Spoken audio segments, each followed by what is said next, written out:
बधाई हो, आपको विशाल मेगा मार्ट में सिक्योरिटी गार्ड की नौकरी मिली है। लेकिन यह नौकरी उतनी आसान नहीं, क्योंकि जिस आग पर आपको नज़र रखनी है वो आपको जलाती नहीं, आपका पीछा करती है। अगर आपने एक भी नियम तोड़ा तो आधी रात को वो हंसती हुई औरत आपके सामने खड़ी मिलेगी। अब एक चैलेंज आपके लिए, कमेंट में अपना नाम बताओ। अपने नाम के आगे यह भी लिखो कि आप कौन सी कहानी सुनना चाहते हो। आप जो चाहे वो लिख सकते हो, ऐसा ज़रूरी नहीं है, बट इससे मुझे मदद मिलेगी। डरावनी, रहस्यमयी या असली घटनाओं पर आधारित। तो शुरू करते हैं कहानी। मेरे तलाक के बाद मेरे पास कुछ नहीं था। मैं एक नई शुरुआत करना चाहता था, इसलिए मैं एक नए शहर के बेकार अपार्टमेंट में चला गया। मेरे पास कोई ढंग की नौकरी नहीं थी, ना कोई पालतू जानवर, ना बच्चे थे, और जाहिर है ना ही पत्नी। मेरा दुनिया के बाकी लोगों से कोई ताल्लुक नहीं था। मैं बस जिंदा था। मैं लगातार हर उस नौकरी के लिए आवेदन कर रहा था जो मुझे मिल सकती थी, और मुझे एक बेकार से कैफे में एक घटिया नौकरी मिली, जहां मैं घटिया लोगों को घटिया कॉफी पिलाता था। मैं उकता गया था और दुखी था। हालांकि मैं हाल ही दूसरे शहर में गया था, मुझे एक बड़ा बदलाव चाहिए था। और तभी उन तमाम बेकार अर्जियों के बीच जो मैंने भेजी थी, मुझे एक नौकरी दिखी, विशाल मेगा मार्ट में फायर सिक्योरिटी गार्ड की नौकरी। दूर दराज के इलाकों में जहां कोई तजुर्बा नहीं चाहिए था। हाँ, बिल्कुल सही सुना, विशाल मेगा मार्ट में फायर सिक्योरिटी गार्ड की नौकरी, जहां लोग दूर दराज के इलाकों में रहते हैं, हॉरर फिल्में देखते हैं और डरते रहते हैं। मुझे यह नाम थोड़ा अजीब लगा, क्योंकि यह नाम तो जंगल में आग से सुरक्षा करने वालों का होता है ना कि किसी गोदाम के अंदर। मैंने बहुत सी अजीब अर्जियां दी थी, लेकिन मुझे याद है मैंने इसे भी भरा था, क्योंकि मुझे ये सबसे अजीब लगी थी। जैसा कि इसमें लिखा था कि ये पद फिलहाल खाली है, लेकिन अगर अचानक उपलब्ध हो जाता है तो वे लोग आवेदन स्वीकार कर रहे हैं। मुझे लगा ये अजीब है, लेकिन मैंने फिर भी आवेदन कर दिया था और मुझे नौकरी मिल गई। मुझे मयंक नाम के एक व्यक्ति का कॉल आया, जिसने मुझे बताया कि मैं वहाँ तब तक रहूँगा जब तक गर्मियाँ ख़त्म नहीं हो जाती, यानी लगभग 2 महीने। उसने मुझे यह भी कहा था कि मुझे तुरंत शुरू करना है, और मुझे दिशा निर्देश दिए और बताया कि मैं अगले दिन काम शुरू करूँगा। तो यहाँ से एक नई शुरुआत होती है। मैंने अपनी कार को ऐसी जगह पार्क कर दिया था जहाँ से आगे जाना संभव नहीं था, और मुझे वहाँ तक अब पैदल जाना होगा। सुबह के 8 बजे हैं, और मयंक जिसने मुझे फ़ोन कहा था, उसने कहा था पैदल जाने में लगभग 4 घंटे लगेंगे। तो अब मैं निकल रहा हूँ। मयंक ने मुझे आश्वासन दिया था कि मेरे नए घर यानी विशाल मेगा मार्ट में खाने पीने का पूरा सामान होगा। यह एक ठंडी सुबह है, लेकिन मैं बहुत खुश हूँ। मैं बस अभी पहुंचा हूँ। सुबह के 1 से थोड़ा ज़्यादा समय हुआ है। पैदल चलना थोड़ा मुश्किल था, लेकिन रास्ता साफ था, इसलिए यहाँ तक पहुँचना आसान था। यह विशाल मेगा मार्ट का गोदाम मेरी सोच से कहीं ज़्यादा बड़ा था, लेकिन यह एक पुरानी जंग लगी इमारत है, हजारों मीलों तक सुनसान मैदान में खड़ी है। इसकी दीवारें कहीं कहीं से टूट चुकी है, और इसका दरवाज़ा एक बड़ा लोहे का शटर है। मैं एक छोटी सी सीढ़ी से ऊपर चढ़कर अंदर गया, जहाँ एक छोटी सी चौकी है। मेरी नई ड्यूटी यहीं पर है। चौकी छोटी है और चारों तरफ से गोदाम के अंदरूनी हिस्से को दिखाती है। अंदर बस एक बिस्तर लगा है, एक बड़ा रेडियो, गोदाम का नक्शा और कुछ किताबें और टूल बॉक्स है। यहाँ की हवा बहुत ही ठंडी और अजीब है। चारों ओर सिर्फ खाली पुरानी धातु की अलमारियाँ और कुछ टूटे फूटे सामान रखे हैं। मेरा काम यहाँ आग पर नजर रखना नहीं, बल्कि विशाल अंधेरे और खाली गोदाम की निगरानी करना है। मुझे नहीं पता इस नाम का क्या मतलब है, लेकिन मैं अंदर से चारों ओर से देख सकता हूँ। यह बहुत डरावना है, क्योंकि मुझे नहीं पता इस विशाल अंधेरे कमरे में क्या छिपा हो सकता है। मैंने अपना बैग रख दिया है। मैं थक गया हूँ, लेकिन इसकी मैं आदत डाल लूँगा। मैंने अपना बैग रख दिया है। मुझे मयंक की बात याद आई कि पास में रेडियो से संपर्क करके दिशा निर्देश लिए जाए। तो मैंने वही कहा, हेलो, कोई है? मैंने बड़े रेडियो से पूछा, हे, तुम नए आदमी हो ना? मैं अंजलि हूँ। एक खुश मिजाज महिला ने जवाब दिया। जब तुम यहाँ आ रहे थे तब मैं तुम्हारे इलाके का ध्यान रख रही थी, लेकिन मैं दूर तक नहीं देख सकती थी, इसलिए मुझे खुशी है कि तुम यहाँ हो। आपसे मिलकर अच्छा लगा। हाँ, मैं नया आदमी हूँ, अंकुर। मैंने वापस रेडियो पर कहा। मयंक ने कहा था कि वो सब कुछ बताएगी। हाँ जरूर, ठीक है।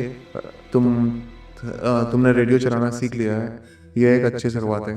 टॉयलेट गोदाम के नीचे है और खाने का सभी सामान वही है जिसे मयंक हर हफ्ते भरता है। जहाँ तक नौकरी का सवाल है, इसमें बहुत ज़्यादा घूमना है और यह सुनिश्चित करना है कि कोई भी अंदर ना आए गोदाम में। अंजलि ने आगे कहा, यह भी सुनिश्चित करना है कि रास्ता साफ है, लेकिन यह सब हैंडबुक में है जो तुम्हारे मेज़ पर रखी होनी चाहिए।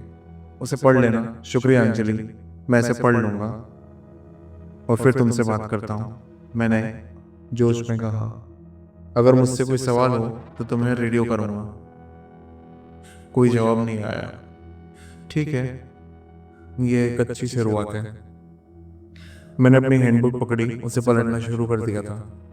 इसमें मूल रूप से वही सब कुछ लिखा था जो अभी अभी अंजलि ने मुझे बताया था, बस और भी ज़्यादा तकनीकी शब्दों में लिखा था। लेकिन मैं इसे ध्यान से पढ़ूंगा ताकि मैं अपने काम को अच्छे से कर सकूं। जैसे ही पन्ने पलट रहा था, हैंडबुक से एक कागज़ गिर गया। यह नीले रंग की स्याही से हाथ से लिखा हुआ था। लिखावट गंदी थी। ऐसा लग रहा था कि जिसने भी लिखा हो वो काफ़ी बेचैन है। कागज पर लिखा था, मुस्कुराती महिला से बचने के नियम। अगर तुम्हें जंगल में कोई महिला पागलपन भरी मुस्कान के साथ दिखे तो उसके पास मत जाओ और ना ही उसका ध्यान अपनी तरफ खींचो। अपने गोदाम पर वापस आ जाओ। अगर तुम्हारा रेडियो चालू हो जाए और वह तुम्हारे सबसे नज़दीक वाले गोदाम से नहीं हो तो उसका जवाब मत देना, चाहे तुम कुछ भी सुनो। अगर तुम्हें रात 1 से 4 बजे के बीच किसी महिला के रोने की आवाज़ सुनाई दे तो उसे नज़रअंदाज कर दो। रात में हमेशा लैम्प जलाकर सो। अगर वह तेज़ी से टिमटिमाने लगे तो सुबह तक अपनी मुख्य लाइट चालू करने के लिए तेज़ी से भागो। अगर तुम ऐसा करने से पहले ही तुम्हारा लैम्प पूरी तरह बुझ जाए तो सुबह तक अपने बिस्तर के नीचे छिप जाओ। रात में तुम्हें किसी के सीढ़ियों से ऊपर आने की आवाज़ सुनाई दे तो भी तुम मुख्य लाइट चालू कर दो, और तुम ऐसा नहीं करते हो तो वह ऊपर आ जाती है तो बहुत देर हो चुकी होगी। अगर तुम जागते हो और तुम्हें वो मुस्कुराती हुई औरतें तुम्हारे खिड़की से तुम्हें घूरती हुई दिखाई दे तो अपने अलमारी के नीचे छुप जाओ। अपनी सांसें रोको और वो तुम्हारे गोदाम के अंदर आ जाएगी। तुम उसे अपने ठीक ऊपर सांस लेते हुए महसूस करोगे, जैसे वो तुम पर मंडरा रही हो। सांस मत लेना, यह सिर्फ कुछ सेकंड के लिए चलेगा। एक बार जब तुम उसे जाते हुए महसूस कर लोगे तो सुबह तक मुख्य लाइट जला दो। अगर तुम्हें किसी भी समय खरोच की आवाज़ सुनाई दे, चाहे वह तुम्हारे गोदाम पर हो या बाहर, तो सभी रेडियो बंद कर दो और जब तक खरोच की आवाज़ बंद ना हो जाए तब तक अपने कपड़ों में छिप जाओ। अगर तुम रात में किसी आग की जांच करने के लिए जा रहे हो और तुम्हारे पहुंचने पर तुम्हें किसी महिला के चिल्लाने की आवाज़ सुनाई दे तो जितनी जल्दी हो सके अपने गोदाम पर वापस भागो। अगर तुम किसी भी समय अपने गोदाम पर वापस आ रहे हो और तुम्हें उसके अंदर कोई दिखाई दे तो भागो। अगली दुकान तक रुकना नहीं, पीछे मुड़कर मत देखना, वह तुम्हारा पीछा करेगी। यह सब क्या बकवास है। मैंने अंजलि से इस नियम के बारे में पूछने के लिए रेडियो उठाया, लेकिन मैं वो नया आदमी नहीं बनना चाहता था जो इस मजाक में फंस जाए और उसका मजाक उड़ाया जाए। इसलिए मैं इसे ऐसे ही छोड़ने वाला हूँ। इसके बजाय मैं इलाके का थोड़ा सा मुआयना करूँगा, आखिरकार कुछ खाऊंगा और जम जाऊंगा। गुड नाइट दोस्त, अंजलि ने रेडियो पर कहा। जैसे ही मैं अपनी पहली रात की नींद में जा रहा था, मैं डर के कारण नींद से जाग गया और तेजी से वापस रेडियो पर कहा, गुड नाइट अंजलि, आज की मदद के लिए शुक्रिया। मेरा पहला दिन खत्म हो गया था। खाने के बाद मैंने जंगल में मुआयना करा, रास्तों से परिचित हो गया। मैंने जंगल के कुछ नियमों और नौकरी की जिम्मेदारियों के बारे में पढ़ा। अंजलि कभी कभार जांच करने के लिए आती रहती थी, लेकिन मैंने उसे अजीब नियमों के बारे में कभी नहीं बताया जो मुझे मिले थे। लेकिन मैं अब पूरी तरह से जाग गया था, शायद उस डर की वजह से जो मुझे तब लग रहा था जब उसने मुझे गुड नाइट कहा था, मैं बिस्तर से उठा, अपने चारों ओर देखा। मुझे गोदाम के अंधेरे में जंग के अलावा कुछ नहीं दिखा। अंधेरा और डरावना था, लेकिन एक अच्छी बात थी, कोई आग नहीं थी। मुझे पता था कि रात रात में दूसरे लोग भी दिख रहे थे, क्योंकि अंधेरे में पहचानना ज़्यादा आसान होता है। और मैं वापस बिस्तर के पास जाने ही वाला था जब मुझे खरोच की आवाज़ सुनाई दी। यह अजीब है, कोई जानवर है जो गोदाम के पास खरोच रहा है। मैंने बिस्तर से छलांग लगाई और पहले दिन के बाद थक कर मैंने अपनी लैंप बंद करने के लिए हाथ बढ़ाया। जैसे ही मैं ये करता हूँ, खरोच की आवाज़ तेज हो गई थी, जैसे कि जो कोई भी ये कर रहा है वह उत्साहित हो रहा है। मैंने अपना हाथ लाइट स्विच से हटा लिया। खरोच की आवाज़ धीमी हो गई। यह अजीब था। एक और अजीब बात यह है कि खरोच लगभग लयबद्ध लगती है। इसकी एक लय है। अचानक मेरे दोनों रेडियो में एक तेज शोर निकलने लगा। यह क्या है? मैं डर गया, बिस्तर से कूद गया और पोर्टेबल रेडियो चालू कर दिया।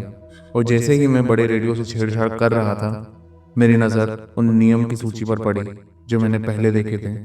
खरोच के बारे में कुछ लिखा था ना? ओह, सब बकवास। मैं अंधविश्वासी नहीं हूँ, लेकिन मैं कोई जोखिम नहीं उठा रहा, इसलिए मैंने नियम 7 को जल्दी से पढ़ा। नहीं, मैंने बड़ा रेडियो बंद कर दिया और मैं अपने बिस्तर में कूद गया। यह क्या है यार? मैं अभी भी खरोच की आवाज़ सुन सकता था, लेकिन वह नज़दीक लग रही थी। ऐसा लग रहा था कि एक दूर की आवाज़ में एकदम से मेरे दरवाजे पर आ गई। ये अब कमज़ोर थी, जैसे कि कुछ भी इसे कर रहा है, वो अपने नाखून से दरवाजे के फ्रेम को हल्के से रगड़ रहा था। मैं हिल नहीं रहा। यह क्या है? अगले दिन सुबह हो चुकी थी। मैं पिछली रात के कपड़ों में सो गया था। खरोच की आवाज़ बंद हो गई थी, लेकिन मैं अपने कपड़ों बिस्तर से बिल्कुल नहीं हिला। आखिरकार थकान मुझ पर हावी हो गई। पीछे मुड़कर देखता हूँ तो मैं खुद को बेवकूफ़ महसूस करता हूँ। मैं जंगल में हूँ, यहाँ बहुत सारे जानवर हैं और रेडियो सभी प्रकार की आवाज़ पकड़ सकता है। मुझे लगता है कि यह समझ में आता है कि पहली रात सबसे कठिन होती है, क्योंकि मैं जंगल के बीच रहने का आदी हो रहा था। अब आज के दिन का सबसे ज़्यादा फ़ायदा उठाने जा रहा हूँ। मुझे यकीन है बाकी रातें बहुत कम डरावनी होगी इसके मुकाबले। मैं पिछली रात उस खरोच के बारे में सोचना बंद नहीं कर पा रहा था। वह क्या था? ये ज़रूर कोई जानवर होगा, है ना भगवान? मुझे उम्मीद है कि ये एक जानवर हो। मैं उस सूची के बारे में नहीं सोचने की कोशिश कर रहा हूँ, लेकिन यार यह बहुत मुश्किल है। मैं इसे अपने साथ ले आया। बस किसी भी हालत में मुझे ऐसा करने में थोड़ी शर्म आ रही है। मुझे यकीन है यह एक मजाक है। यह मेरा दूसरा दिन है और मुझसे पहले ही मजाक किया जा रहा है। मेरा दिमाग तेजी से चल रहा है। वैसे भी मैं फ़िलहाल गश्त पर हूँ, बस कुछ रास्तों पर चल रहा हूँ। यह सुनिश्चित कर रहा हूँ कि कोई भी खुले में टेंट नहीं लगा कर रखा है। अंधेरा हो रहा है, तो मुझे लगता है कि मैं वापस जाऊँगा। मैं बस एक मोड़ लेने वाला हूँ जो मुझे मेरे गोदाम तक वापस ले जाएगा। तभी मुझे एक कैंप साइट की झलक मिलती है। लो, मेरा पहला असली काम। कैंप लगाने वालों को बताना कि अपना सामान पैक करो और यहाँ से फुटो। ये इलाका सिर्फ पैदल चलने वालों के लिए है। मैं कैंप साइट की तरफ चला जाता हूँ। पेड़ों के बीच एक बड़े मैदान में कैंप साइट लगाया गया है। वहाँ सिर्फ एक लाल पीला तंबू, एक सूखा झोला। हेलो, मैं जोर से चिल्लाता हूँ। आप यहाँ डेरा नहीं लगा सकते, यह सिर्फ पैदल चलने के लिए है। सन्नाटा, कोई जवाब नहीं। मैं कैंप साइट के और पास जाता हूँ, चूल्हे की तरफ जाता हूँ, कहीं तंबू से कुछ कूद ना जाए। मैं कितना डरपोक हूँ यार। मैं फिर से चिल्लाता हूँ, हेलो, क्या कोई है? कुछ नहीं, कोई जवाब नहीं। तभी मुझे अजीब महसूस होने लगता है। कुछ भी ठीक नहीं लग रहा था। मैं इसे समझा नहीं सकता, बस कुछ अजीब था। मुझे यकीन है जिसने भी इसे लगाया है वो बस पैदल जा रहा है और वापस आ जाएगा, लेकिन लगभग अंधेरा हो चुका था, जिससे मुझे चिंता हुई। रुको, इसके बारे में एक नियम था, मुझे लगता है। मैंने जेब से सूची निकाली और जल्दी से उसे देखा। यकीनन नियम 8, अगर तुम रात में किसी कैंप साइट की जांच कर रहे हो और तुम्हारे पहुंचने पर तुम्हें किसी महिला के चिल्लाने की आवाज़ सुनाई दे तो जितनी जल्दी हो सके अपने गोदाम पर वापस भागो। ठीक है, ठीक है, ठीक नहीं है, ठीक है, ठीक नहीं है, लेकिन ठीक है। मुझे कोई चीख नहीं सुनाई दी। यह बस एक खाली कैंप साइट है, यहाँ तक कि आग भी नहीं जल रही। मैं अंजलि को रेडियो करता हूँ। अंजलि, हे, यहाँ एक कैंप साइट है, कोई आग नहीं है, लेकिन कोई इंसान भी नहीं है। मुझे क्या करना चाहिए? अंजलि ने तुरंत जवाब दिया। मैंने उसे अपने निर्देशांक दिए। ठीक है, यह मेरे क्षेत्र के ठीक किनारे पर है। मैं अभी वहीं आ रही हूँ। तुम बस अपने गोदाम पर वापस जाओ। ठीक है, अंजलि ने जवाब दिया। ठीक है, तुम पक्का? क्या तुम पक्का ठीक हो? मैंने पूछा। पक्का वापस जाओ। ठीक है, क्या मैं पक्का जाऊं? और मैंने पूछा। पक्का वापस जाओ, अंजलि ने जवाब दिया। सुरक्षित रहना। मैं वापस आने पर उससे पूछूंगा ये क्या चल रहा है। लगभग 30 मिनट तक चल रहा था। लगभग अपने गोदाम तक वापस आ गया था। तभी मैंने एक साफ रास्ता देखा जो पेड़ों के बीच से निकल रहा था। अजीब, मुझे यह नक्शे में याद नहीं है। मैंने सोचा जिस रास्ते पर मैं था उस रास्ते पर उससे कोई रास्ता नहीं निकलता था। मैंने सोचा कि मैंने इसे सुबह नज़रअंदाज कर दिया होगा और फिर मैं कल इसे देखूंगा। मैं अपने गोदाम पर वापस चला गया। एक बार वापस आने पर मैं अपनी मेज़ पर बैठा, बस नियमों को घूर रहा था। मैंने अंजलि से उसके बारे में नहीं पूछा अभी तक। मैं नहीं पूछना चाहता जब तक आज रात कुछ और अजीब ना हो। आज रात कुछ अजीब नहीं हुआ। मुझे बस एक खाली कैंप साइट मिला। कोई महिलाएं नहीं चीखी जैसे कि नियमों में चेतावनी दी थी। मैं लगभग 20 मिनट तक बैठकर नियमों को पढ़ रहा था। तभी मेरा मुख्य रेडियो चालू हुआ। हे अंकुर, मैंने उस कैंपर से बात कर ली है, अंजलि ने समझाया। वो कह रहा है कि कुछ के पेड़ों के पास मल त्याग कर रहा था। उसे पता नहीं था कि उसे यहाँ कैंप लगाने की इजाज़त नहीं है। वह तब अपना काम कर रहा होगा जब तुम वहाँ थे।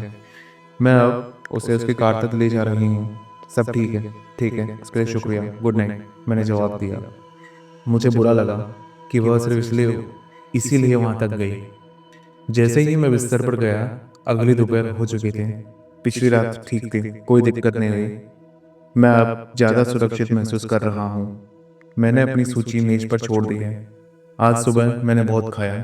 मुझे लगता है पैदल चलने की वजह से मेरी भूख बढ़ रही है। मैं अभी अपने गोदाम से बाहर जंगल में बहुत ज़्यादा जा रहा हूँ, जिससे मुझे शांति मिली। यह मेरे देर दोपहर तक चक्कर लगाने का समय है, यह सुनिश्चित करने का कि कोई भी कैंप नहीं लगा रहा। लेकिन सबसे पहले मैं उस अजीब रास्ते को देखना चाहता हूँ जो किसी भी नक्शे पर नहीं है। मैं जल्दी वहाँ पर पहुँच गया। यह अपेक्षाकृत बंद है और यकीनन यह भी किसी भी रास्ते जितना साफ है। ऐसा लगता है जैसे जैसे इसे मुख्य रास्ते की तरह बनाया गया हो। मैं उस पर चल पड़ता हूँ। ज़्यादा उम्मीद नहीं कर रहा था। यह थोड़ा ढलान पर है, लेकिन चलने में मुश्किल नहीं है। मैं लगभग 5 मिनट से चल रहा हूँ। मुझे लगता है कि मैं रास्ते के अंत तक देख सकता हूँ। और बस इतना नहीं, ये शाब्दिक रूप से कहीं नहीं जाता। बस पेड़ों की एक दीवार है। मैं मुड़ने ही वाला था जब मैं उसे देखता हूँ। पास के पेड़ की शाखा के चारों ओर एक छोटा सा लाल रुमाल है। दिलचस्प। मैं उसकी तरफ चलता हूँ। जैसे ही मैं उसके पास पहुंचता हूँ, मुझे जंगल में थोड़ा और गहरा एक और रुमाल दिखता है। उसके पीछे एक और। ये क्या मैं एक सीरियल किलर के जाल में फंसने वाला हूँ? इन रुमालों का पीछा करके मैं उनका पीछा करने जा रहा हूँ। मैं 5 रुमालों के पास से गुजर चुका हूँ। हर एक सुर्ख लाल है। मैं दूसरे तक पहुँचने वाला हूँ। फर्क यह है, यह जमीन पर है, बाकी सब शाखाओं पर थे। इसके बाद और नहीं देख सकता। जैसे ही मैं आखिरी रुमाल को उठाने और उसकी जांच करने के लिए नीचे पहुंचा, यह क्या है? यह किसी चीज पर कसकर बंधा हुआ है, कुछ लकड़ी का, कुछ भारी। मैंने इसे उठा लिया। लकड़ी के दरवाजे पर से धूल उठती है, छोटे बंकर जैसा दिख रहा था। यह बढ़िया है। यह शाब्दिक रूप से 10 फुट गहरा और 10 फुट चौड़ा है। जहाँ दरवाजा उठाया गया था वहाँ दीवार पर एक सीढ़ी है। मैंने अपनी टॉर्च को अंदर झमकाया और मैंने नीचे जमीन पर एक स्लीपिंग बैग और एक कैमरा देख सकता हूँ। बस इतना ही। मैं सीढ़ी से नीचे उतरा। ये मजबूत थी। ऐसा लगा जैसे इसे अच्छे से बनाया गया था। असल में भूमिगत बंकर होने के लिए पूरा बंकर काफी साफ था, लेकिन उसमें शाब्दिक रूप से सिर्फ एक स्लीपिंग बैग और एक कैमरा था, जिसका चार्जर कैमरे में ही लगा हुआ था। लेकिन जाहिर है दीवारों के सॉकेट में नहीं, ये एक बंकर है। मैंने कैमरा उठाया और इसे चालू करने की कोशिश की। यह बंद है। यह एक अपेक्षाकृत आधुनिक कैमरा है। इसकी एक तरफ तस्वीरों को देखने के लिए एक स्क्रीन है, जो थोड़ी सी दरार के अलावा ठीक है। हालांकि कैमरे का मुख्य लेंस टूट गया है। लगता है कि तस्वीरें लेने के इसके दिन खत्म हो गए हैं। मैं अपनी दुकान पर वापस जाकर इसे चार्ज करूंगा। मैं देखने के लिए उत्साहित हूँ कि इसमें क्या है। मैं वापस आने पर अंजलि को उसके बारे में रेडियो करूंगा। तुम यकीन नहीं करोगे, पिछली रात की कैंपसाइट वापस आ गई है। लगता है कि यह कभी गई ही नहीं। यह ठीक उसी जगह है जहां मैंने पिछली रात देखा था। क्या यह आदमी वापस आ गया है? मैं शाब्दिक रूप से उसी लाल पीले तंबू को उसी जगह पर देख रहा हूँ। फर्क यह है कि इस बार कैंप फायर जल रहा है। परेशान होकर मैंने सोचा कि मैं इस आदमी से निपटूंगा। मैं तंबू तक गया, कवर खींचने के लिए पहुंचा। परवाह नहीं है कि मैं उसे डरा दूं। उसे यहाँ नहीं होना चाहिए। मैंने कवर हटा दिया। रुको, क्या तंबू में कुछ नहीं है? मेरा मतलब कोई इंसान नहीं, कोई स्लीपिंग बैग नहीं, और सिर्फ मिट्टी। मेरे पीछे आग तेजी से चल रही है, क्योंकि मैंने अपनी टॉर्च गोदाम पर ही रख दिया था। मुझे ऐसा महसूस हुआ कि कोई मुझे घूर रहा है। मैं जल्दी से आग को बुझाता हूँ। मैं शाब्दिक रूप से खुद को पूरी तरह अंधेरे में डुबो रहा हूँ। आग बुझ गई है। मुझे एक टॉर्च जमीन पर दिखी। मैं अंजलि को रेडियो करने के लिए पहुंचा। एक दिल दहला देने वाली चीख ने सन्नाटे को चीर दिया। अरे बाप रे! वह चीख ऐसी थी जिसकी मैंने कभी कल्पना नहीं की थी। यह एक ऐसे दर्द और ऐसे गुस्से की चीख थी जो आत्मा को चीर दे। एक अंधेरी आकृति पेड़ों से निकलकर चीखती हुई मुझ पर हमला करने लगी। मैं पीछे मुड़ने के लिए उस आकृति का सिर्फ एक हिस्सा ही बन पाया। मैं जंगल से भाग रहा हूँ, जिसे मैं अभी भी सीख रहा हूँ। मैं रास्ते पर हूँ। मुझे पता है कि यह मेरे गोदाम तक वापस जाता है। उसने चीखना बंद नहीं किया। अभी भी मेरा पीछा कर रही है। लंबी खिंची हुई चीखें जो मैं सुन सकता हूँ, मेरे विचारों को भेद रही है। रास्ते पर एक तेज मोड़ लेकर मैं खुद भी चीखना शुरू कर देता हूँ। मैं गोदाम के आधे रास्ते पर हूँ। क्या मैं पीछे देखूं? बिल्कुल नहीं, मैं नहीं कर सकता। यह मुझे धीमा कर देगा। यह क्या है? चीख और तेज हो रही है। वह मुझ तक पहुंच रही है। वह अभी भी कैसे चीख रही है। गोदाम में मैं सीढ़ियों तक पहुंचता हूँ। पूरी रफ्तार से सीढ़ियाँ चढ़ जाता हूँ। मैं अपने कमरे में भागता हूँ। जैसे ही मैं दरवाज़ा जोर से बंद करता हूँ, चीख अचानक बंद हो जाती है। मैं दरवाजे के पास टिका। मेरा डर मुझ पर हावी हो रहा था। मैं टॉर्च को एक हथियार की तरह पकड़े हुए हूँ, लड़ने के लिए तैयार। अचानक सन्नाटा मदद नहीं करता। कम से कम जब तक वो चीख रही थी, मुझे पता है वो कहाँ है। मेरे कान अभी भी बज रहे हैं, हालांकि मैं दरवाजे से टिका हुआ हूँ। चीखना बंद हुए 1 घंटा हो गया, और तब से मुझे कोई आवाज़ सुनाई नहीं दी। मेरा डर खत्म हो गया, लेकिन मैं अभी भी बहुत डरा हुआ हूँ। मैं आखिरकार दरवाजे से हटने और अंजलि को रेडियो करने वाला हूँ, क्योंकि डर के मारे में बोल नहीं पा रहा था। अगर ये मजाक है तो बहुत ख़राब है। हालांकि मेरे लिए मुझे उम्मीद है कि ये मजाक है। मैंने मुख्य रेडियो चालू किया। अंजलि, मैं बेचैनी से हाफता हुआ। और अंजलि, प्लीज़ जवाब दो। 1 घंटा जैसा लगने के बाद सन्नाटा, लेकिन शायद सिर्फ आधा मिनट था। आवाज़ में आ सुनाई दी। वो अंजलि नहीं थी। यह उस महिला की आवाज़ थी जो दर्द में लग रही थी।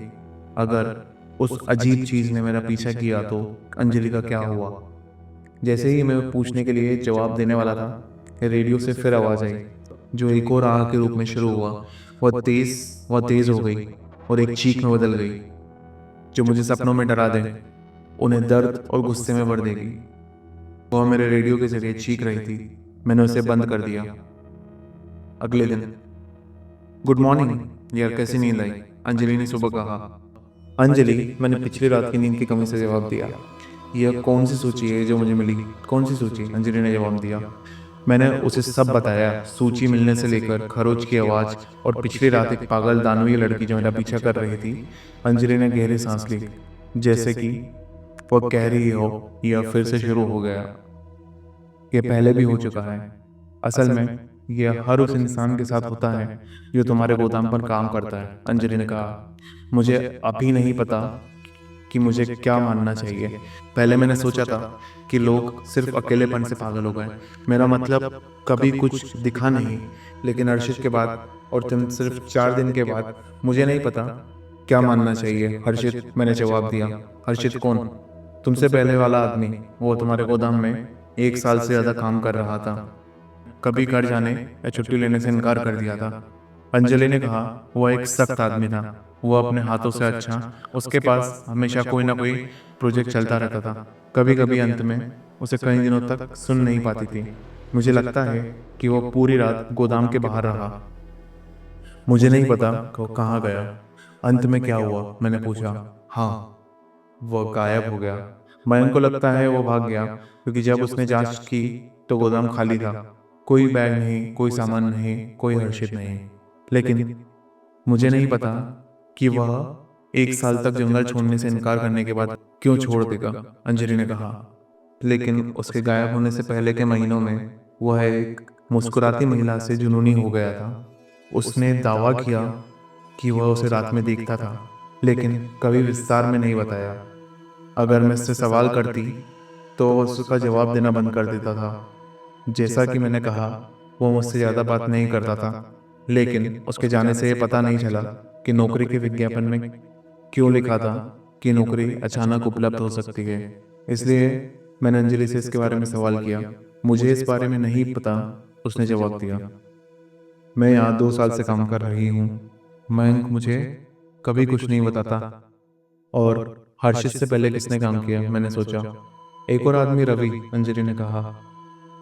यहाँ काम करने के शुरू होने के बाद कुछ दिन बाद ही चला गया, लेकिन उसने एक बार मुझसे पूछा था, क्या मैंने किसी महिला को जंगल में देखा, जो एक महिला जो मुस्कुराती है।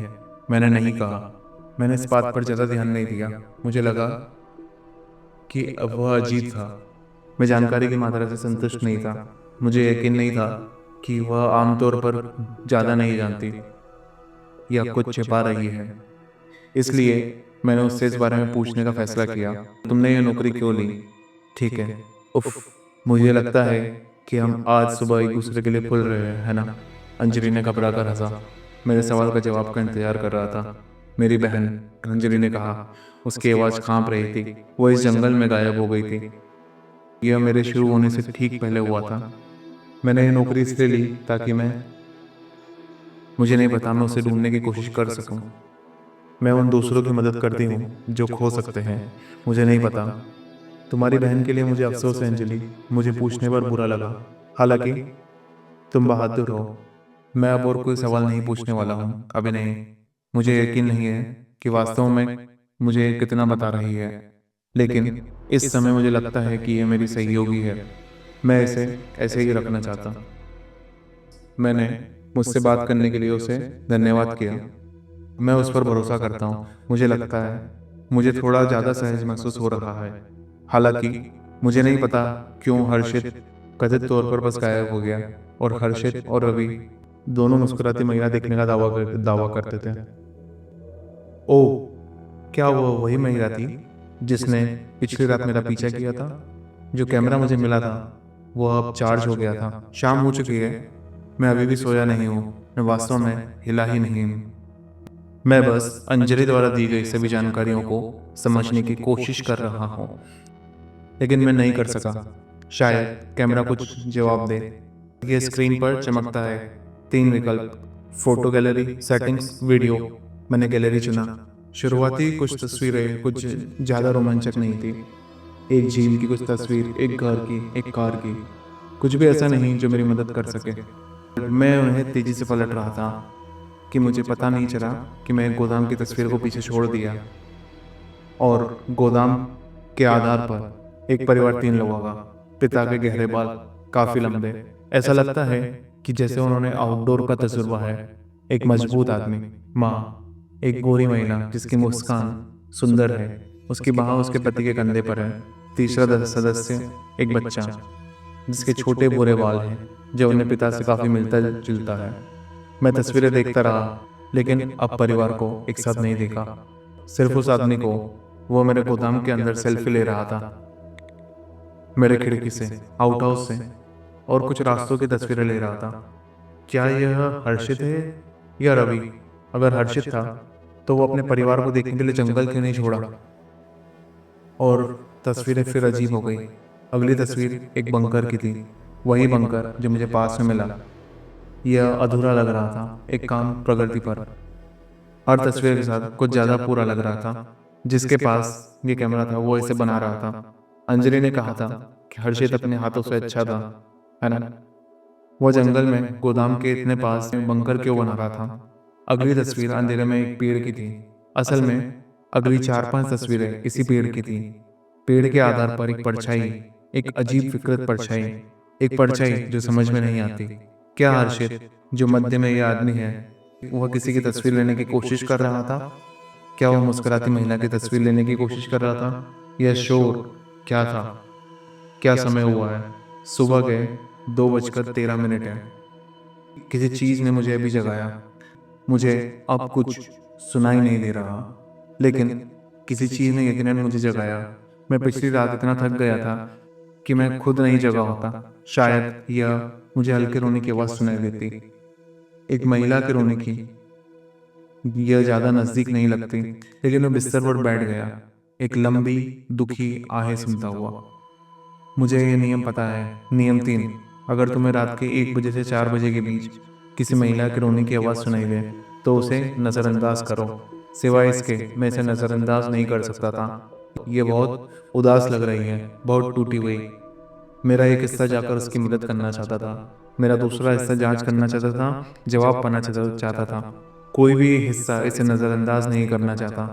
जितना चुपचाप हो सके मैंने अपनी गियर पहनी, अपनी टॉर्च और रेडियो लिया, अपने गोदाम का दरवाज़ा खोला। मैं ध्यान से सीढ़ियों से नीचे गया, अपनी टॉर्च को अपने पैरों पर चमकाया ताकि ये सुनिश्चित हो सके कि मैं फंस न जाऊं। रोने की आवाज़ रास्ते से हटकर जंगल के एक इलाके से आ रही थी, ज़्यादा दर्द भरी थी, बहुत उदास। मैं उनकी तुलना सिर्फ एक माँ से कर सकता हूँ जिसने अपना बच्चा खो दिया हो, जो हर दर्दनाक झटके के साथ अपनी आत्मा का एक हिस्सा खो रही है। मेरी टॉर्च अब बंद है। जैसे जैसे उसके रोने की आवाज़ तेज़ हो जाती है, मैं झाड़ी से झाड़ी, पेड़ से पेड़ रेंगता हुआ मैं एक पेड़ के पीछे छिप जाता हूँ। मैं उसे देखता हूँ, वह पेड़ के पास बैठी है, उसका चेहरा ढका हुआ, वो अपने हाथों में रो रही है। उसने पीछे एक घूंघट पहना हुआ है और उसके लंबे गहरे बाल है जो उसकी पीठ तक नीचे फैले हुए हैं, मिट्टी तक टिके हुए हैं। हालांकि मैं इससे ज़्यादा साफ तौर पर नहीं देख सकता। उसने एक गाउन पहना हुआ है जो साफ और बिना किसी नुकसान के लगता है, लेकिन जो नुकसान हुआ वो उसकी बाहें हैं। उसकी बाहें मुड़ी हुई और टूटी हुई है। उसकी एक कोनी पीछे की तरफ मुड़ी हुई है, उसकी हड्डी कलाई से नीचे की तरफ बाहर निकली हुई है। हालांकि वह बाहर नहीं निकली। उसके नाखून लंबे नुकीले, उसके शरीर पर 1 इंच भी मांस नहीं है। उसका शरीर लगभग कंकाल जैसा है। उसकी पीली सफ़ेद त्वचा अंधेरे में चमक रही थी, जो उसके कॉलर बोन पर जोर दे रही थी। मेरा रेडियो सिर्फ 1 सेकंड के लिए ख़राब हो जाता है। मैं जल्दी उसे बंद करने के लिए नीचे देखता हूँ। जैसे ही मैं ऐसा करता हूँ मुझे एहसास होता है कि रोने की आवाज़ बंद हो गई। मैं अभी भी अपने रेडियो को नीचे देख रहा था। बकवास, उसने मुझे सुन लिया है। मैं ऊपर नहीं देख सकता। मुझे ऐसा महसूस हो रहा है कि वो मेरे ऊपर है। मैं खुद को मजबूर करता हूँ कि धीरे धीरे उसकी तरफ देखूँ। वो मुझे देख रही है। वो खोखली सफ़ेद गहरी आंखें, वो बेजान लगती है।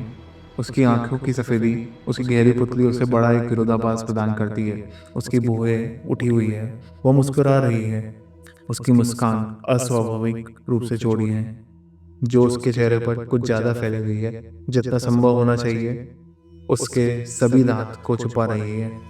उसकी मुस्कान चेहरे पर गहरे रंग के आंसुओं के अवशेष छोड़ गई है। जो वह रोई थी, कुछ आंसू उसके अभी भी गालों से टपक रहे हैं, उसकी पतली गर्दन से नीचे टपक रहे हैं। सिर्फ अब वो रो नहीं रही थी, वो उत्साहित लग रही थी। मैं भागने ही वाला था, मैं उससे अपने नज़र नहीं हटा सकता था। लेकिन मैं खुद को भागने के लिए मनाने की कोशिश कर रहा था। मुझे भागना होगा। लगभग आधे मिनट तक उसे घूर रहा था। वह हिली नहीं है। उसकी आंखें अभी भी मुझसे मिली हुई है। उसकी मुस्कान खतरनाक है। जैसे ही मैं हिम्मत करके अपनी पीठ उसकी तरफ मोड़ता हूँ और भागता हूँ, वो तेज गति में हिलती है। उसकी गर्दन एक क्लिक के साथ एक तरफ झटक जाती है और उसके आगे अंधेरे में रेंगती है। गति इतनी तेज थी कि उसकी टूटी हुई बाहें टूट गई क्योंकि वह दूर चले गई। और यह मेरा मौका है। मैं मुड़ा और भागा। मैं तेजी से भागा, पीछे मुड़कर नहीं देखा। मैं कुछ पेड़ों से बच रहा हूँ और दूसरों में दौड़ रहा हूँ, लेकिन मैं रुक नहीं रहा। गोदाम में मैं सीढ़ियों से भागता हुआ अपने कमरे में लड़खड़ाता हुआ जोर से दरवाज़ा बंद करता हूँ। मुझे अपने कमरे की सुरक्षा से कुछ भी सुनाई नहीं देता। मैं अपने गोदाम के आधार पर अपने चारों ओर जंगल को देखता हूँ। मुझे कुछ भी नहीं दिखता। भूल जाओ, मैं अपने कपड़ों के नीचे जा रहा हूँ। मैं अपना लैम्प चालू करता हूँ और कांपते हुए बिस्तर पर कूद जाता हूँ। मैं खुद को शांत करने की कोशिश करता हूँ ताकि मैं अपने आसपास की आवाज़ सुन सकूं, अपने धड़कते दिल के ऊपर उसकी आवाज़ सुन सकूं। लेकिन मुझे कुछ सुनाई नहीं देता। कुछ भी नहीं, सिर्फ सन्नाटा। जैसे ही मैं अपनी हिम्मत जुटाकर अंजलि को रेडियो करने के लिए अपने कपड़ों से बाहर झाँकता हूँ, मुझे यह दिखता है सिर्फ मेरे गोदाम में फर्श पर सिर्फ खरोच के निशान हैं। ऐसे निशान जो पहले वहाँ नहीं थे। ऐसे निशान जो मैंने दौड़ते समय शायद देखे नहीं। ऐसा लगता है कुछ जानवरों ने बनाया, कुछ रेंगने वाले ने बनाया। निशान मेरे गोदाम के दरवाजे से लेकर मेरे बिस्तर तक है। मैं उसे बाहर नहीं देख पा रहा क्योंकि वो पहले ही मेरे साथ गोदाम के अंदर थी। वह मेरे बिस्तर के नीचे है। मैं जम गया हूँ। मुझे पता है कि वह वहाँ है। मैं इसे महसूस कर सकता हूँ। वो मेरे बिस्तर के नीचे है। मैं क्या करूँ? मैं नियमों के बारे में सोचता हूँ। क्या इसके बारे में कुछ नियम था? 2 नियम है शायद जो मदद कर सकते हैं, लेकिन मुझे पता नहीं था किसका पालन करना है। नियम 6, अगर तुम जागते हो और तुम्हें वो मुस्कुराती महिला तुम्हें खिड़की से घूरती हुई दिखाई दे, तो अपनी अलमारी के नीचे छुप जाओ। अपनी सांसें रोको। वह तुम्हारे गोदाम के अंदर आएगी। तुम उसे अपने ठीक ऊपर सांस लेते हुए महसूस करोगे, जैसे वह तुम पर मंडरा रही हो। सांस मत लेना। यह सिर्फ कुछ सेकंड तक चलेगा। एक बार जब तुम उसे जाते हुए महसूस करो, तो सुबह मुख्य लाइट जला लो। या नियम 9, अगर तुम किसी भी समय गोदाम पर वापस आ रहे हो और तुम्हें कोई अंश के अंदर दिखाई दे, तो भागो। अगली दुकान तक रुकना नहीं। पीछे मुड़कर देखना मत। वह तुम्हारा पीछा करेगी। क्या मैं अपनी चादर से अपने आप को छिपा लूं और तब तक इंतजार करूं जब तक वो चले न जाए, जैसा कि नियम 6 में लिखा, या मैं भागूं क्योंकि वो मेरे गोदाम के अंदर है, जैसा कि नियम 9 में है। जब मैं अंदर आया तो पहले से ही अंदर थी। तो यह नियम 9 हुआ ना। मैं उसे सुनता हूँ। तेज तेज नहीं, लेकिन मैं उसे सुनता हूँ। वैसी ही आवाज़ जो तब आती है जब कोई शांति तोड़ने के लिए कोशिश करता है, धीरे धीरे चलने की कोशिश कर रहा हो। वे फिर धीरे धीरे फिर बदल करते हैं। 1 सेकंड बाद एक हल्की चटकने की आवाज़। उसकी बाहें, वे उसके साथ चल रही थी। एकदम धीमी दबी हुई आह। मैंने अपनी आंखें बंद कर ली। मुझे अपना मन बनाना होगा। क्या मैं अपने कपड़ों के नीचे रहूं? क्या मैं अपने चादर के नीचे रहूं? नियम 6 या नियम 9? मुझे अपने चादर के नीचे एक हल्की सा खिंचाव महसूस होता है। यह एक मुश्किल खिंचाव नहीं था, सिर्फ 1 सेकंड तक चला। इसके बाद दूसरा खिंचाव जो पहले वाले से थोड़ा ज़्यादा जोर से था। मैं नियम 9 को सुनता हूँ। मैं पूरी तेज़ी से अपने बिस्तर से कूदता हूँ और दरवाजे से बाहर भागता हूँ।